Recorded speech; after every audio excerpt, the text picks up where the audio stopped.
UP के बरेली जिले से एक चौंकाने वाला मामला सामने आया है, जहां बहेड़ी तहसील क्षेत्र में मस्जिद के इमाम पर गांव की 24 वर्षीय युवती से दुष्कर्म का आरोप लगा है।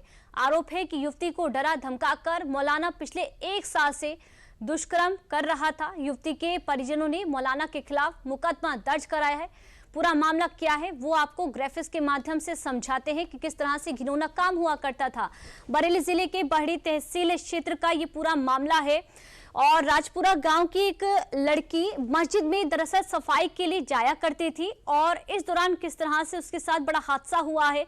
मस्जिद के इमाम इरशाद ने सफाई करते समय युवती से जबरन दुष्कर्म किया। युवती की जो अश्लील तस्वीरें हैं अपने मोबाइल फोन में कैद कर ली और इसी को लेकर जो मौलाना है युवती को डराता था, धमकाता था। तस्वीरें वायरल करने की धमकी देकर करीब 1 साल तक उसके साथ शोषण भी करता रहा। युवती के गर्भवती होने पर परिवार को घटना की जानकारी हुई और इस दौरान उसके खिलाफ जो कार्रवाई है वो भी की गई। युवती के पिता ने बहेड़ी पुलिस थाने में जाकर उसके खिलाफ तहरीर दी। आरोपी इमाम इरशाद को गिरफ्तार कर लिया गया है, लेकिन मस्जिद का इमाम किस तरह से घिनौना काम कर रहा था ये आप समझ सकते हैं। बरेली जिले के बहेड़ी तहसील क्षेत्र का पूरा मामला है। धर्म के नाम पर ये गंदा काम, वहां पर घिनौना काम हो रहा था। जी देखिए, थाना बहेड़ी में दिनांक 15/9/25 को वादी जो कि रजपुरा बहेड़ी के रहने वाले हैं, इन्होंने एक तहरीर दी और इन्होंने अपने पुत्री के साथ दुष्कर्म का आरोप लगाया है एक इमाम पे। उनको प्राथमिक साक्ष्य के आधार पर गिरफ्तार किया गया है और माननीय न्यायालय के अभिरक्षा में भेजा गया है। जानकारी करने पर प्राप्त जानकारी के अनुसार वो 2 वर्षों से यहाँ इमामत कर रहे थे और वहीं ये जो पीड़िता है वो कमरे में सफाई करने जाती थी।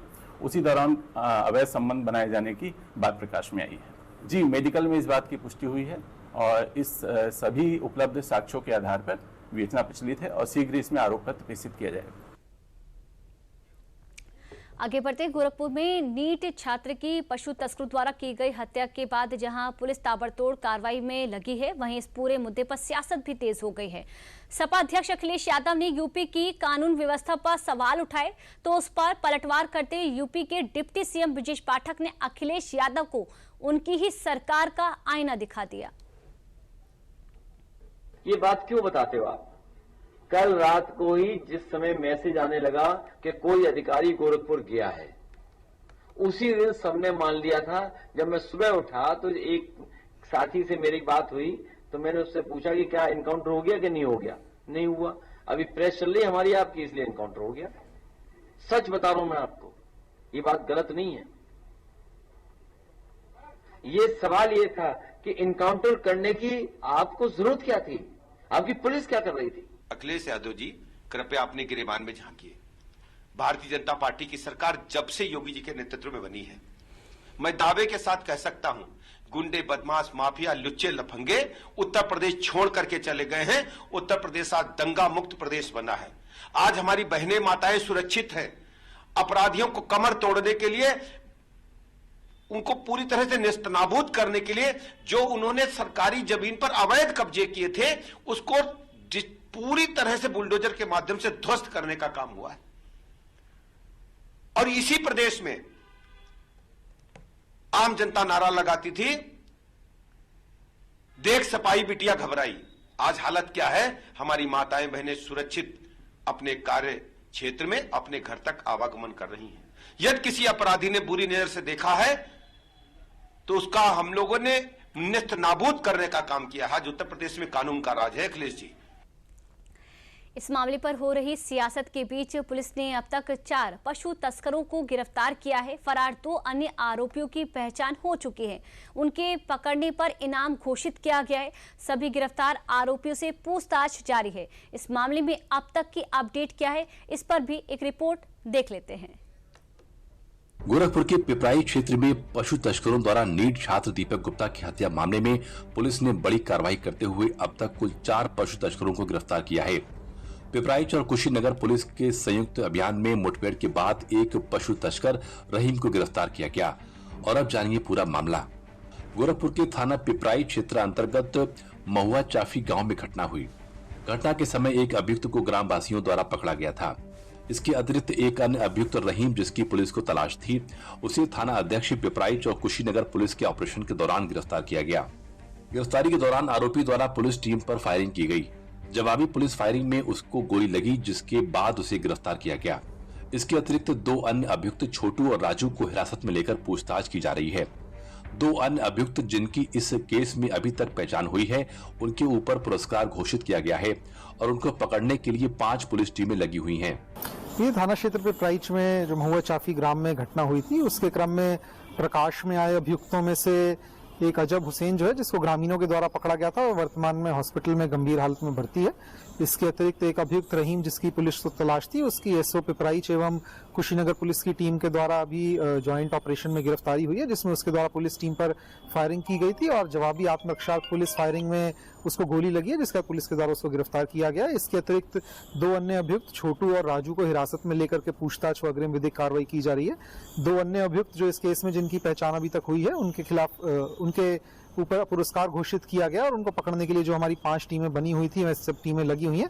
अब तक टोटल इस केस में 4 लोग अकाउंट फॉर हो चुके हैं और अग्रिम विवेचनात्मक कार्रवाई चल रही है। जो भी प्रगति होगी आपको अवगत करवाया जाए। इससे पहले मंगलवार को पशु तस्करों ने दीपक गुप्ता की हत्या कर दी थी। घटना के बाद स्थानीय लोगों ने अजब हुसैन नामक एक तस्कर को पकड़ लिया था, जो गंभीर रूप से घायल हो गया था, जिसके चलते बीआरडी मेडिकल कॉलेज में उसका इलाज चल रहा है। चलिए आगे बढ़ते हैं। बरेली में दिशा पाटनी के घर फायरिंग करने वाले दोनों बदमाश मारे गए हैं। गाजियाबाद में बुधवार शाम Noida STF, CI unit Delhi, Haryana police की टीम ने दोनों का एनकाउंटर कर दिया है। बदमाशों की पहचान रोहतक के रविंद्र और सोनीपत के अरुण के रूप में हुई है। एसटीएफ के मुताबिक बुधवार की शाम गाजियाबाद की टोनिका सिटी एरिया में चेकिंग कर रहे थे। 2 लड़के बाइक पर दिखे जो चेकिंग देखकर भाग रहे थे। पीछा करने पर उन्होंने फायरिंग शुरू कर दी। गोली लगने से 4 पुलिसकर्मी घायल हो गए। पुलिस जीप पर भी 4 गन शॉट लगे हैं। तस्वीरें आप देख सकते हैं। बाद में वो दोनों बदमाश मारे गए। बताया जा रहा है कि ये रोहित गुदारा और गुरडी बराड़ के गैंग के थे। दोनों पर 1-1 लाख रुपए का इनाम भी घोषित था। बरेली में सेवानिवृत्त सीओ जगदीश पटानी अभिनेत्री दिशा पटानी के पिता के आवास के बाहर 12 सितंबर की सुबह करीब 3:30 बजे फायरिंग हुई थी। 12 तारीख की सुबह दिशा पटानी के घर पर मॉर्निंग में फायरिंग हुई थी और उसके बाद उसमें एक मुकदमा पंजीकृत हुआ था। संवेदनशील होने के नाते इसमें सभी टीमें जो इसमें अभिसूचना संकलन में लगी हुई थी, इसमें बरेली और गाजियाबाद की टीम भी इसमें अभिसूचना संकलन में लगी हुई थी। और चूंकि इनका बहुत सारा मूवमेंट हरियाणा और दिल्ली में रहता है और नेटवर्क है वहाँ पर, तो इसलिए हरियाणा एसटीएफ और काउंटर इंटेलिजेंस दिल्ली यूनिट की भी इसमें हेल्प ली गई।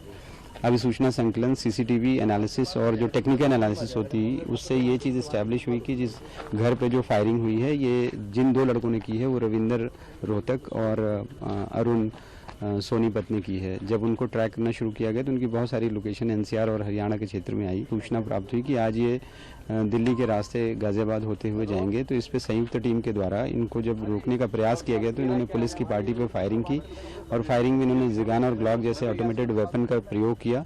जवाबी फायरिंग में जब पुलिस ने आत्मरक्षार्थ फायरिंग की कंट्रोल तरीके से, तो उसमें इन दोनों बदमाशों को गोली लगी, जिनको अस्पताल ले जाया गया, जहाँ इनको मृत घोषित कर दिया गया है। सर, क्या अपने फोर्सेस के लिए? हाँ, यह हमारी यूनिट से भी, जो पुलिस से भी जो है कुछ लोग घायल हुए हैं। सर, ये सिंगल मोर्चा हुआ था या दिल्ली पुलिस का भी साथ था? नहीं, इसमें काउंटर इंटेलिजेंस और काउंटर इंटेलिजेंस की टीम और एसटीएफ की टीम साथ में है इसमें। और देखिए, दिशा पटानी के घर हुई फायरिंग पर एडीजी कानून व्यवस्था अमिताभ यश ने बड़ा बयान दिया है। अमिताभ यश ने कहा कि सीएम योगी के निर्देश पर बदमाशों के खिलाफ सख्त एक्शन लिया गया। सीएम योगी ने कहा था कि अपराध के प्रति 0 टॉलरेंस की नीति अपनाई जाए। 12 सितंबर को सुबह लगभग 3:45 बजे दिशा पटानी के घर पर 2 अपराधियों ने फायरिंग की थी। इसके बारे में माननीय मुख्यमंत्री जी के स्पष्ट निर्देश प्राप्त हुए थे कि इस प्रकार के जनता में खौफ पैदा करने वाले अपराधियों को तत्काल कानून के दायरे में लाया जाए। माननीय मुख्यमंत्री जी के स्पष्ट निर्देश हैं कि क्राइम के प्रति 0 टॉलरेंस की नीति होनी चाहिए। इसी नीति के तहत कार्य करते हुए तत्काल यूपी पुलिस ने एसटीएफ, जनपदीय पुलिस को सक्रिय किया और कई स्तर पर अभिसूचना का संकलन किया गया। फायर करने वाले इन 2 अपराधियों के बारे में ये भी जानकारी हुई कि ये गोल्डी बरार गैंग के लिए काम करते हैं। गोल्डी बरार ने इस घटना की जिम्मेदारी सोशल मीडिया के माध्यम से ली थी, जो सभी मीडिया चैनल्स द्वारा दिखाई भी गई थी। एक चैलेंज के रूप में एक्सेप्ट कर इस गैंग को वर्कआउट किया गया और आज सायंकाल में एक मुठभेड़ में ये 2 शूटर्स मार गिराए गए। इसमें रविंद्र का आपराधिक इतिहास अच्छा खासा है। इसके द्वारा पुलिस पर भी पूर्व में फायरिंग की गई है, जिसमें हरियाणा पुलिस का एक कांस्टेबल की छाती में गोली लगी थी कि ये जनता में खौफ पैदा करें, जिससे ये फिर आगे अपने गैंग की एक्टिविटी को उत्तर प्रदेश में फैला सकें और यहाँ भी वसूली आदि कर सकें। लेकिन मेरी उम्मीद है कि आज की इस कार्रवाई के बाद ये गैंग्स उत्तर प्रदेश सरकार के जीरो टॉलरेंस पॉलिसी को दोबारा टेस्ट करने नहीं करेंगे। चलिए अब वक्त तो चला एक छोटे से ब्रेक का।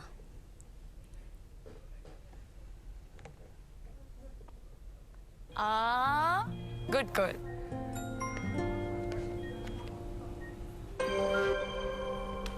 आगे सैलरी नहीं झुमके ना, पहले बचत, पहले झुमके। सुनो, हर महीने थोड़ा बचाओ और थोड़ा निवेश करो और कुछ इमरजेंसी के लिए भी बचाओ ताकि रहो टेंशन फ्री। लेकिन झुमकों का क्या, जाती हो कि लगाओ इंजेक्शन। आरबीआई कहता है वित्तीय समझदारी समृद्ध नारी। ब्रेक के बाद एक बार फिर आप सभी का स्वागत है। बिहार विधानसभा चुनाव को लेकर यूपी में भी सियासी हलचल तेज हो गई है। यूपी में एनडीए के सहयोगी और कैबिनेट मंत्री ओम प्रकाश राजभर भी बिहार विधानसभा चुनाव में एंट्री की तैयारी में लगे हैं। ओपी राजभर ने ऐलान कर दिया है कि उनकी पार्टी एनडीए के साथ मिलकर बिहार विधानसभा चुनाव लड़ेगी। बिहार में एनडीए गठबंधन की सरकार बनेगी और एनडीए के साथ मिलकर लड़ेगी। बिहार में एनडीए गठबंधन की सरकार बनेगी और एनडीए के साथ मिलकर लड़ेगी। अब देखिए, ओपी राजभर का ये बयान अपने आप में काफी महत्वपूर्ण है। क्या कुछ ओपी राजभर की तैयारी है बिहार विधानसभा चुनाव को लेकर, वो आपको समझाते हैं।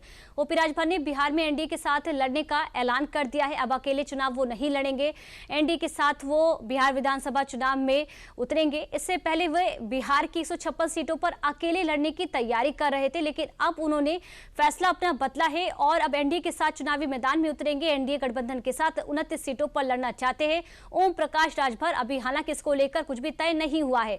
एसपी ने फिलहाल 29 विधानसभा सीटों की सूची एनडीए को सौंपी है। अब एनडीए इसको लेकर विचार विमर्श करेगा, फैसला होगा कितनी सीटें यहां पर ओपी राजभर को दी जाती, देखने वाली बात होगी।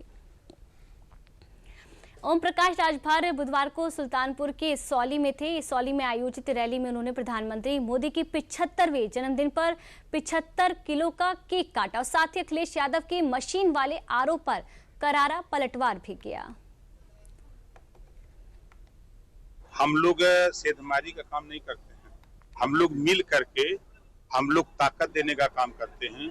जो हमारी ताकत है, आपकी ताकत है, दोनों लोग मिल करके हम लोग जो प्रदेश में और देश में जो सरकार चल रही है, देशवासियों की तरफ से देश के प्रधानमंत्री माननीय नरेंद्र मोदी जी के जन्मदिन की ढेर सारी शुभकामनाएं हम लोग देते हैं कि जिए हजारों साल, साल के दिन हो 1000 साल, 1000, ताकि जो सपना हमारे देश के प्रधानमंत्री जी ने देखा है कि 2047 तक विकसित भारत और आत्मनिर्भर भारत बनाने का जो सपना देखा है, वो सपने को साकार करने के लिए ईश्वर उनको ताकत दें, बल दें। यही हम ईश्वर से प्रार्थना करते हैं। और उनके पास तो पिछड़ों को, दलितों को, मुसलमानों को, सामान्य वर्ग सबको धोखा देने की मशीन है। उनके पास तो ये भी है कि 86 में 56 एसडीएम बनाए थे ना, हक लूटने वाली मशीन उनके पास है। पंचायती राज्य मंत्री ओम प्रकाश राजभर ने 12 समाज के लोगों द्वारा आयोजित कार्यक्रम में अपना सरकार द्वारा किए जा रहे विकास कार्यों को गिनाया। क्या कुछ उन्होंने यहां पर बात रखी। ओपी राजभर ने कहा कि सुल्तानपुर के 72 गांव में उत्सव भवन बनाए जा चुके हैं, क्या कुछ कार्य हुआ है वो भी उन्होंने गिनाया।